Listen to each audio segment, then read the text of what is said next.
మనకు ముఖ్యమంత్రి చెప్పన్నా నేను అడుగుతున్నా ఇయాల పరిగి వేదికగా ముఖ్యమంత్రి గారు 3 నెలల్లో పిల్లలు పుట్టారని మాకు కూడా తెలుసు ప్రజలకు కూడా తెలుసు కానీ 3 నెలలు అని చెప్పి మోసం చేసి 30 నెలల్లో కూడా పిల్లలు పుట్టకపోతే మరి నిన్నేం పిలవాలి ఏమనాలి నిన్ను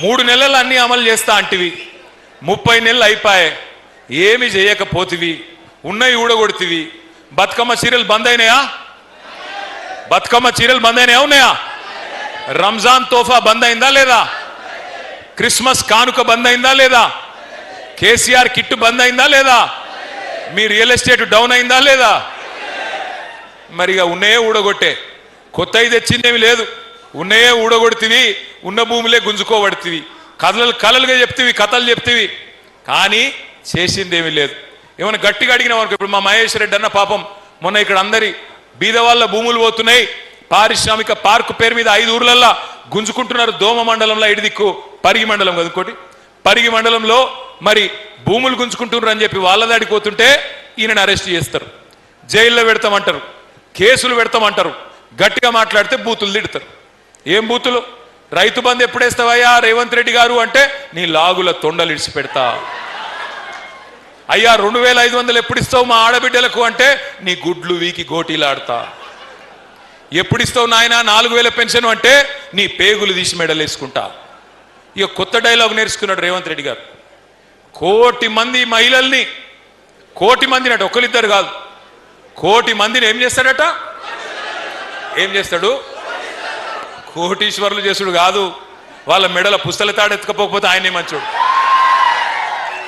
నేను రేవంత్ రెడ్డి గారికి వాళ్ళ పరిగి వేదికగా విజ్ఞప్తి చేస్తా ఉన్నా సవాల్ చేస్తా ఉన్నా రేవంత్ రెడ్డి గారు 1 కోటి మంది మహిళలకు కోటీశ్వరులు అన్నావు కదా నేను మిమ్మల్ని అడుగుతా ఉన్నా నిజంగా నీ మాటల్లో 1% చిత్తశుద్ధి ఉన్నా ఒక పని చేయి కోటీశ్వరులు చేసుడు దేవుడెరుగు లక్షాధికారులు చేయవాలని ముందైతే ఇప్పుడు ఒక్కొక్క మహిళకు చెప్పినావు కదా నెలకు 2500 ఏడిపోతురా మీరంతా ఏడిపోతురు మీరు ఆగురే ఎందుకు ఆగమెందుక ఏడిపోతురు భయ్ మీరు కూర్చోరాదా ఏడిపోతురు కొద్దిసేపు కూర్చోండి ఆగమెందుకు చేస్తున్నావు మీరు డిస్టర్బ్ అయ్యి అందరినీ డిస్టర్బ్ చేసి ఏం చెప్తురా మీరు కూర్చొని ఓకే ఓకే ఓకే మీరు 1 కోటి మందిని కోటీశ్వరులు చేసుడు కాదు లక్షాధికారులు చేయమని నేను అడుగుతున్నా ఎట్లా నువ్వు నెలకు 2500 ఇస్తాను నెలకు 2500 ఇస్తాను 12 నెలలకు 30,000 నెలకు 2500 అంటే 5 ఏళ్లకు 1,50,000 రూపాయలు అంతేనా లెక్కలు కరెక్ట్గా చెప్పినా లేదా నెలకు 2500 12 నెలలకు 30,000 5 ఏళ్లకు 1,50,000 అంతే కదా నేను రేవంత్ రెడ్డికి మా మహేష్ అన్న ఇక్కడనే ఉన్నాడు మహేష్ అన్న సమక్షంలో సవాల్ చేస్తున్నా అయ్యా రేవంత్ రెడ్డి గారు నీకు గనక చిత్తశుద్ధి ఉంటే నువ్వు గనక ఈ రాష్ట్రంలోని తెలంగాణ రాష్ట్రంలోని 1,67,00,000 మంది ఆడ కూతుర్లకు ఆడబిడ్డలకు మొత్తం వాళ్ళ ఖాతాలలో 1,50,000 రూపాయలు వేస్తే నేను శాశ్వతంగా రాజకీయ సన్యాసమే తీసుకుంటా నేను ఇడిచిపెట్టిపోతా రాజకీయం దమ్ముందా సవాల్ స్వీకరిస్తావా ఎన్ని జూట మాటలు తులం బంగారం ఇస్తా అన్నాడు తులం బంగారం కేసీఆర్ లక్షిస్తుండు 1,00,000 మీదికెళ్ళి తులం బంగారం ఇస్తా అన్నాడు ఇచ్చిండా నేను చెప్తే కదా మెడల పుస్తలతాడు భద్రంగా ఉంచుకోరు అంతే ఆయన ఇచ్చేటోడు కాదు ఎత్తుకపోయేటోడు తులం బంగారం కాదు తులం ఇనుము కూడా ఇయ్యాడు తులం ఇనుము కూడా ఇయ్యాడు ఆయన అందుకే మిమ్మల్ని నేను ప్రార్థించేది ఒక్కసారి మోసపోతే మన తప్పు మోసం చేసిన తప్పు అవుతుంది రెండోసారి కూడా మోసపోతే ఈసారి మన తప్పు అవుతుంది పరిగిలో నేను మళ్ళీ దండం పెట్టి చెప్తా ఉన్నా ఎన్నిక ఎప్పుడు వచ్చినా ఎగరాల్సింది ఈ గులాబీ జెండానే లేకపోతే న్యాయం జరగదు మళ్ళీ తిరిగి అవకాశం రాదు అందుకే దయచేసి మీకు ప్రార్థించేది చిన్న చిన్న పంచాయతీలు ఉంటాయి ఊళ్ళల్లో కానీ అవన్నీ పక్కకు పెట్టాలి ఒక్కసారి కేసీఆర్ గారు తిరిగి ముఖ్యమంత్రి కావాలి అని మనం తీర్మానించుకున్న తర్వాత కేసీఆర్ గారు తిరిగి తప్పకుండా ప్రజల ఆశీర్వాదంతో రావాలి ఈ రాబందు పోవాలే రైతు బంధు కేసీఆర్ రావాలే అనుకుంటే గట్టిగా కొట్టాడాల్సిన బాధ్యత మన మీదనే ఉన్నది. కానీ కేసీఆర్ గారు ముఖ్యమంత్రి కావాలి, గులాబీ జెండా ఎగరాలి, పరిగిలో మళ్ళా మహేష్ అన్న గెలవాలి అంటే ఉత్తగా మాటలతోని కాదు.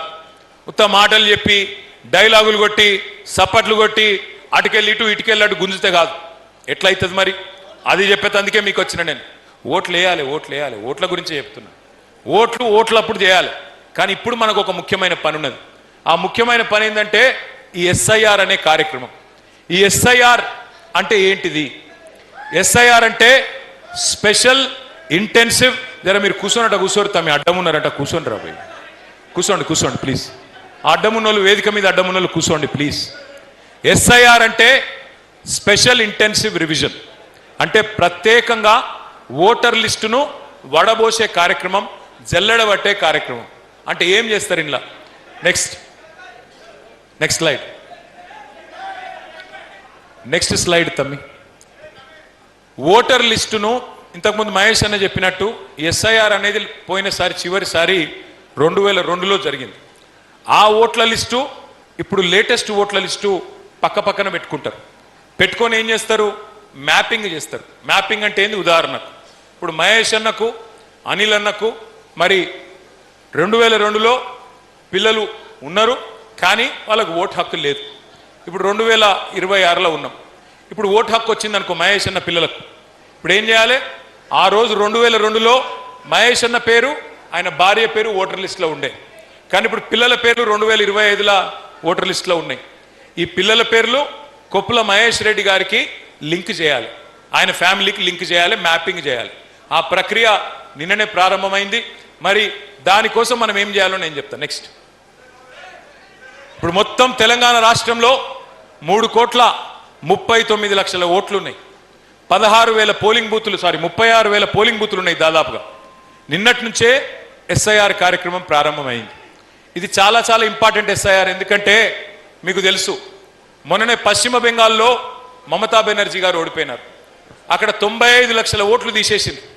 మమతా బెనర్జీ గారు 42 లక్షల ఓట్లతో ఓడిపోయింది. ఒక 27 లక్షల మంది ఓటర్లు ఇవాళ సుప్రీంకోర్టులో, హైకోర్టులో కొట్లాడుతున్నారు. మాకు ఓటు హక్కు ఉంది, కానీ మా అన్యాయంగా తీసేసినారు అని 27 లక్షల మంది ఇలా కోర్టులలో, న్యాయస్థానాలలో కొట్లాడుతూ ఉన్నారు. అందుకే మనం అప్రమత్తంగా లేక